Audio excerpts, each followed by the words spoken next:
Rodri nee na moom Vinicius dara jotewu leen gars yi ñoo leen jéem a jaxase mais dara xewul seen diggante. On peut dire c'est fini. Rodri à Manchester City c'est fini. On peut le dire parce que déclaration yi dafa leer nañ. C'est lui qui l'a dit et il y a des relayeurs comme Fabrizio Romano yi nga xamante ne wax nañ ci. salaam sama gars yi salaam fa ASF Club maa ngi nuyu ku nekk sa tur ak sa sant di leen dalal jàmm sur ma chaîne YouTube ASF Club comme ni ngay faral defee à chaque fois et sama gars yi j'ai été très content si vidéo bi nga xamante ne moom laa def précédente. Maintenant genre concept yi dama koy gën di dóor incha allahu rabbi bu leen xalaat juste je vous demande à ce que vous vous abonnez ngeen rejoindre famille bi di seetaan vidéo yi di ko seetaan surtout di joxe seen avis commentaire maa ngi xaar seen avis parce que li ngeen di commenter mooy gën a tax man ak yéen ñuy am benn relation boobu noonu nga xam ne dañuy waxtaan si commentaire yi ngeen commentaire like vidéo yi surtout like yi du dara si yéen da ngeen ñëw rek bës mais man ça m'aide beaucoup. N'hésitez pas à le faire. tey nag dañuy waxtaan ci benn jour bi nga xamante ni voilà il y a 2 ans il y a 1 an ci ginnaaw c'était le Ballon d'Or c'était le meilleur joueur au monde Rodri qui a pour man amené dans une autre envergure le poste de milieu de terrain parce que malheureusement ay Iniesta jàll nañ fi ay Busquets jàll nañ fi ay Xavi jàll nañ fi ay De Bruyne jàll nañ fi ay Pirlo jàll nañ fi voilà il y a beaucoup de milieux de terrain yi nga xamante ne jàll nañ fi ils ont pas eu la chance de remporter le Ballon d'Or parce que y avait Cristiano Ronaldo 2 Lionel Messi yi nga xamante ni dañ leen ko doon empêcher même si Modric milieu de terrain à notifier que moom moo ñu briser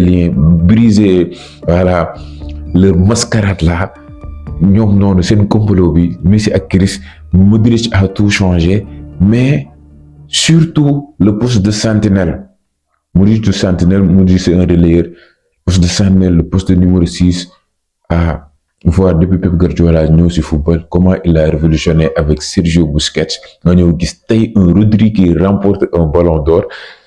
Ça c'est quelque chose de grand et ba léegi football du fen Pep Guardiola moo ko yor moo yoroon Busquets moo ko yor et gis nañ résultat comment Guardiola nan lay exigeant ak yow soo nekkee résultat si équipe am lu mu lay déggee les clés du jeu tout le jeu passe par toi quasiment si on te bloque sa équipe presque kenn du ko gisee match bi du def match bu baax et voilà introduction bi sur Rodri daf ko jar parce que c'est un joueur de classe mondiale c'est un joueur bi nga xamante ni dans les générations à venir dinañ leen tegal ay vidéo ñu koy seetaan ay déplacements ay appels de balle son lecture de jeu ses passes tout ça son intelligence de jeu surtout et une immense carrière.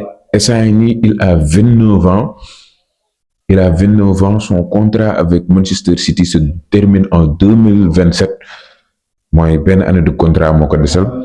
Donc c'est normal futuram susciter ay débat léegi nag si loolu la ñu ñëw wax tey parce que dafa def ay déclaration yi nga xamante ne ay déclaration yu bees tàkk la si Real Madrid si Vinicius si contrat am si Manchester City si entre Real Madrid ak Manchester City léegi pardon après introduction bi nga xamante ne def nañ ko rek dañuy ñëw wax si déclaration yi nga xamante ni moom la def après déclaration yi je vais apporter mon analyse et on va voir ba xam si lu mu wax mën nañ si déduire que Rodri dina dem Real ou pas donc je vous invite à rester dans cette vidéo jusqu'à la fin.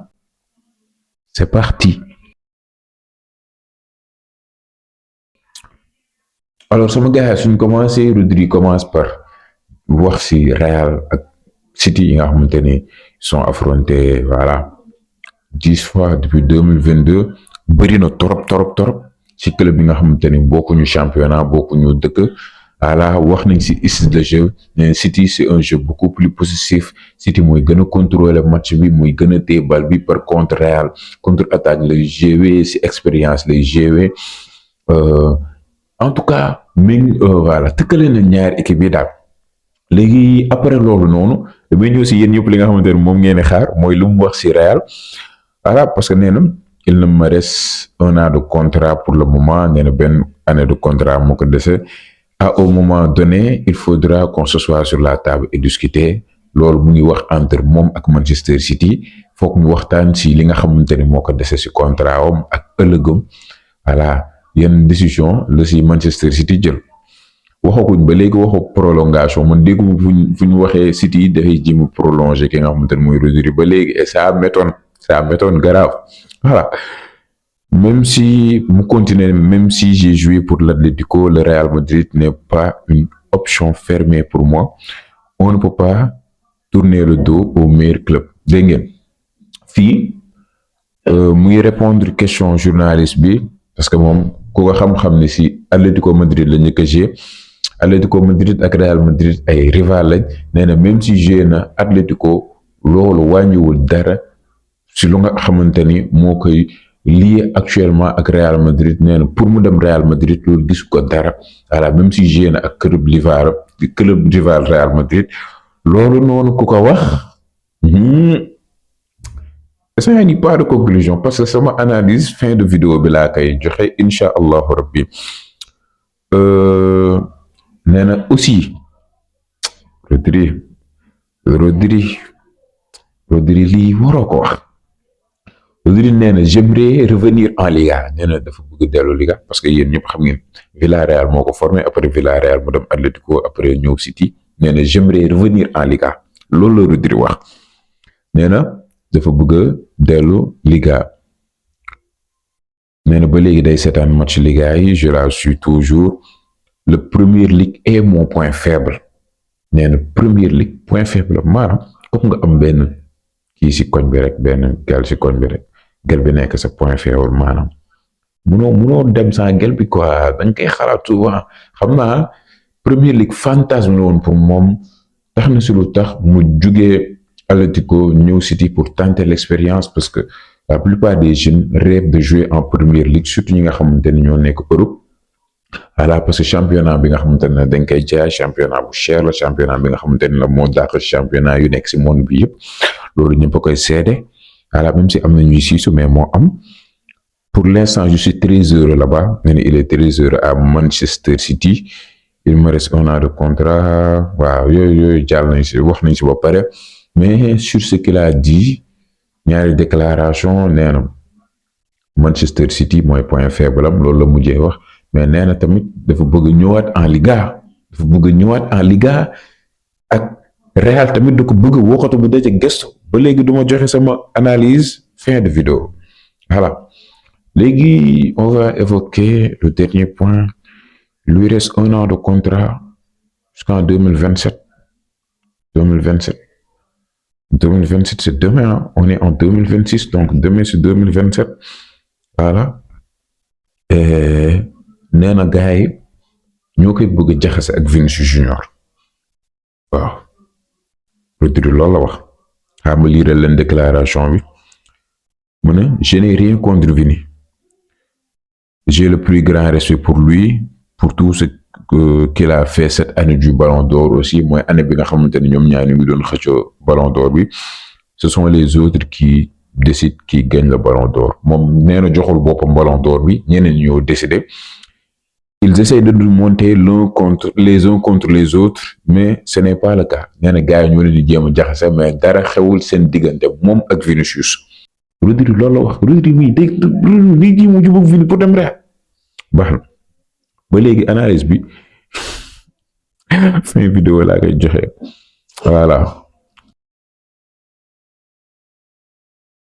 gars yi mon analyse dinaa analyser ces déclarations ak wax tamit départam ci côté City nan la nar a mel ak ci côté Real nan la nar a mel.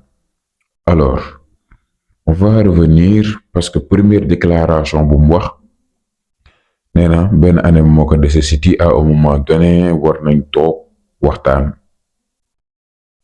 loolu jour bu ko wax c'est clair. nee na soit ngeen lette ma wala ngeen firi ma c'est ce qu'il a dit. En tout cas actuellement man lu ma gën a jàmm mooy Rodri il a pris la Ligue des Champions avec Manchester City il a 4 premières ligues xawma trois non il a 4 premières ligues si je me trompe pas voilà jël na tamit coupe yëpp FA Cup Carabao Cup Coupe du Monde des clubs Super Cup lépp ba pare il a marqué en finale de Ligue des Champions je crois lépp la def à Manchester City il ne dirait pas non d'aller retourner chez lui en Espagne ba pare dans un plus grand club le plus grand club de tous les temps au Real Madrid pour finir sa carrière ba pare il a 29 ans Rodri il est pas aussi vieux que ça Rodri desal na ko minimum ay 6-7 ans de carrière ci kanam qu'on se dise la vérité voilà ça serait pas déconnant ba pare nee na voilà j'aimerais retourner en Liga loolu wax na ko nee na ba léegi da koy suivre voilà même si nee na il se sent heureux à Manchester City loolu ça à prendre avec des pincettes ça y fii luñ ci mën a dégg daal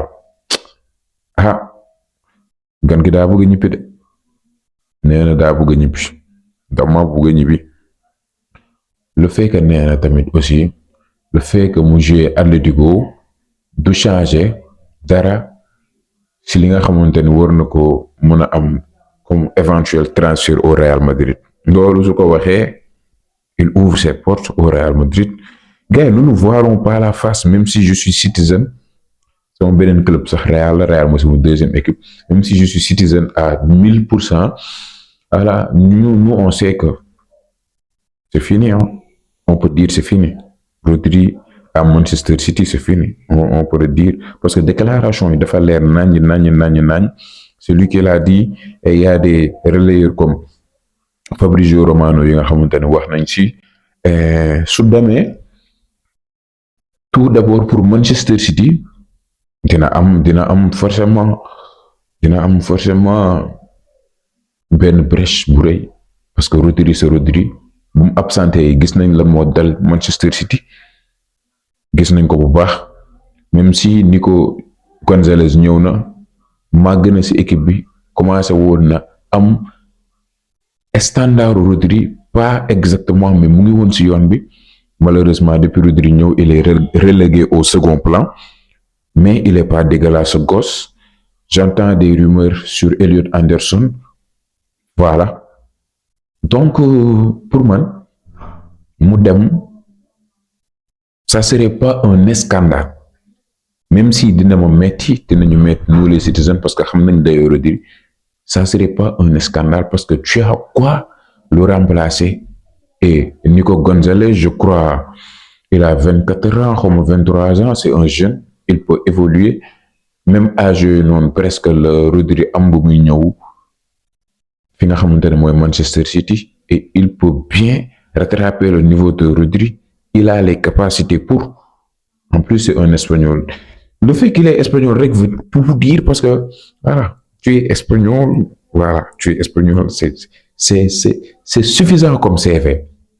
Elliot Anderson tamit joueur bi nga xamante ne bi na Première Ligue c'est en anglais très fort soo ko amee tamit doo wax léegi nañ jooy noppi rek ñaanal ko parce que lépp lañu defal Rodri su demoon tey amoo loo koy wax defal lépp City ça serait pas une trahison ça serait pas considéré comme une trahison man lu tax sax gënuma affecté parce que sama beneen club lay dem Real lay dem su demee Real damay kontaan parce que Real milieu terrain sentinelle kese laa ko bëggal te amu ko depuis des années on nous fatigue avec des indi leen ay McAllister ak ay Szoboszlai ko ne te yow li nga war am bu baax même si Tchouaméni avec tout le respect que je lui dois mu ngi fii mais il peut pas remplir tout ce qu'on demande à un Vitinha tey wala à un Rodri tey aux joueurs comme je vais dire Bruno Guimaraes cet aspect de technicité là daf ko manqué et Rodri a tout ça.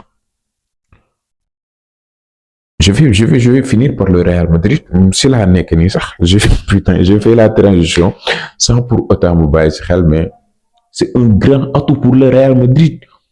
Le Real Madrid à Rodri tout le club va changer tout maanaam à lui seul il peut te refaire ton équipe c'est un cerveau il voit il voit tout avant les gens maanaam dina gis avant jour yëpp di gis ses passes voilà ses déplacements ouf Rodri gars on parle de Rodri le ballon d'or 2024 on parle de ce Rodri là si le Real a Rodri avec Mbappé devant Vinicius Henry qui va probablement revenir Nico Paz Bellingham et le jeune Thiago Pitas qui va grandir à ses côtés. Ouf, ce serait énorme. Ce serait énorme. Pour mon Real, ben secteur modeste, moi, la défense, il faut à un moment donné chercher des latéraux, am axe bu baax tamit. Minimum faut nga utaat ben ba ñaar axe. En tout cas, c'est tout, hein. C'est tout. Rodri pour moi, il va aller au Real Madrid, sauf retournement de situation. Et Rodri, son histoire et Manchester City, je pense que ça tire à sa fin. Li moo nekkoon sama analyse ci vidéo bi ci situation Rodri bi di leen invité ngeen jox ma seen xalaat en commentaire nit kase la dama gis ay déclaration dem indi ko indil leen def ci samay propre analyse yéen mun ngeen am seeni bos dafal leen ma ko en commentaire maa ngi leen di xaar comme ni ma leen ko waxee ci première vidéo ci commencement vidéo bi ak ci première vidéo bi n'hésitez pas ngeen dooleel chaîne bi abonné activer notification bi ngeen xamante ni vidéo bu ñu munti dugal da ngeen ci jot sans difficulté c'était tout hein? C'était tout maa ngi leen di ñaanal jàmm bu baax ba beneen incha allah cœur sur vous